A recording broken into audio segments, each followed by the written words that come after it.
На улице Гагарина скоро состоится значимое событие. Новая инфраструктура, которая создана в рамках реализации национального проекта «Жилье и городская среда», значительно улучшит комфорт и безопасное передвижение пешеходов. Так, здесь проложили новые тротуары и установили современные источники освещения, которые обеспечат видимость в темное время суток. А для эстетического облика и комфортного движения автолюбителей скоро уложат асфальт. Сейчас под асфальт подготовки. Почти день-два.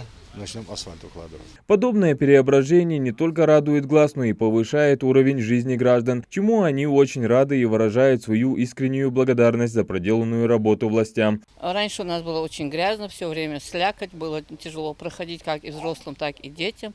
Но сейчас у нас есть и удобный тротуар, и, надеемся, скоро будет уже заасфальтирована улица.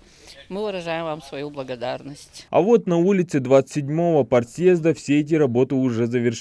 Новое полотно не устают испытывать местные ребятишки. Кто-то на велосипеде, другие на самокатах. Велосипед,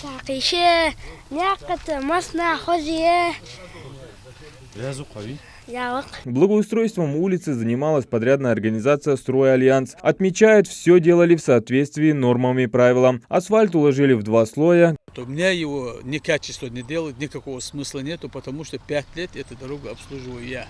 Чтобы его сегодня сделать, и завтра тут какие-то ямы появились, это я себя во вред буду делать.